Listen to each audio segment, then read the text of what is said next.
Welcome to the Fitness Oracle Daily Show. I am your host, John Katsavos, and today it's the end of the week, and we're going to wrap this all up in a short little but impactful episode of my biggest takeaway of the week. Before we get into it, if you haven't done so already, this is the perfect time for you to ask me anything you want about this topic that we've been discussing this week. This is the spot specifically for you where I will be picking up your questions and doing my very best to answer them right here. You can ask your amazing questions over on PodInBox. The link for your free account is in the show notes below. The biggest takeaway for this week has been for me, I'll be honest with you, it's been communication. How do I communicate what I want for my clients without hurting them at all? I want zero pain and a little bit of discomfort. I want you to be able to go back to your job in the next day. But in order for me to do that, in order for you to do what I have planned for you, in order to make you stronger, I need to be able to communicate that in a way that you can comprehend easily, and try to use terms that make sense, not terms that will add confusion. And that all comes down to communication. One of the biggest lessons that I've learned as a personal trainer is that if you can't communicate to your client what you want them to do, it's going to cause so much confusion down the road, and it could potentially hurt your client. I mean, you guys saw how hot I got yesterday with that one trainer. That's a common theme. Why? Because the communication is not there.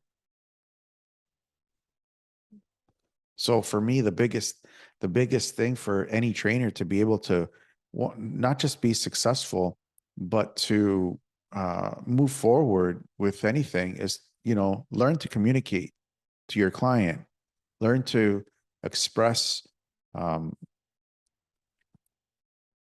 what's required for the client to do.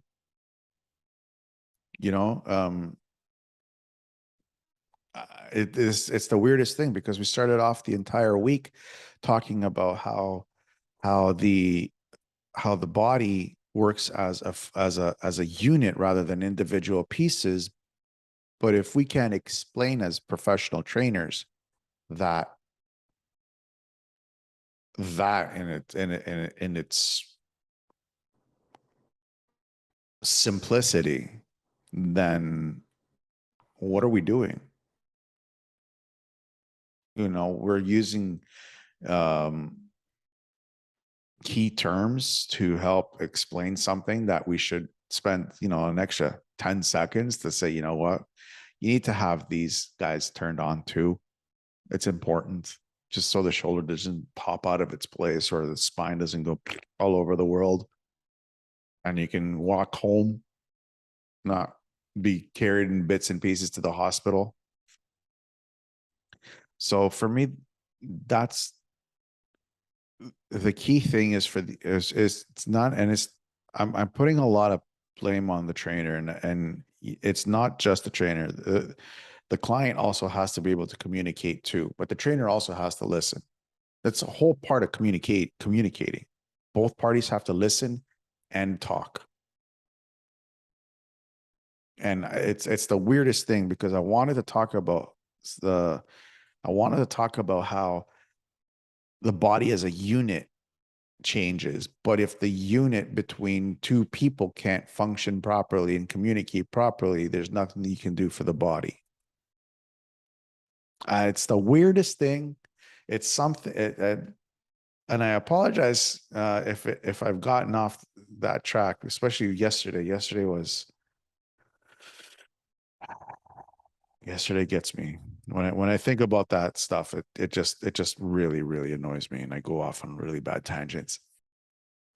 But for the client, I want you to understand, when a trainer is using these kinds of terms, we're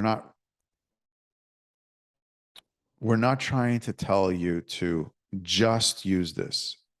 There's other guys that are important for them to, in order for it to work and do what we want it to do. And the system has to function properly. So please have that understanding that it's important for us to use. See, it's a weird thing. It's a weird thing because it all comes down to communication. It all comes down to how do I communicate to my client what I want them to do. I'm the expert in what happens to the body when I put a load and tension on it. I'm the expert. They're not the expert. A plumber's not going to tell you all the nit and gritty of it. He's going to tell you how you need to know. It all just comes down to communicating. And if yeah, there's nothing else to say about it. It's all comes down to communication. It's the truth. It's the truth. I can tell you and teach you guys all about the intricacies of codependencies and dependencies and supportive muscles versus acting muscles and passive muscles and all that. It's basically useless if you can't communicate to your trainer that, you know what, this caused me pain. Why does it cause me pain? And if the trainer is not willing to dig a little bit deeper and figure it out, well, maybe needs to find another career, or she. So next week is the beginning of a new month, and it's November, and we're going to be talking about men's health, something that is a very important subject. And we're going to be I'll explain it more next week, tomorrow. But basically, we're going to be talking about how nutrition improves men's health, how rest and recovery improves it, how exercise improves it. And I'm going to be picking on a very interesting subject, which is stretching. If you guys thought that yesterday was bad, wait until the end of the month next month. Just wait.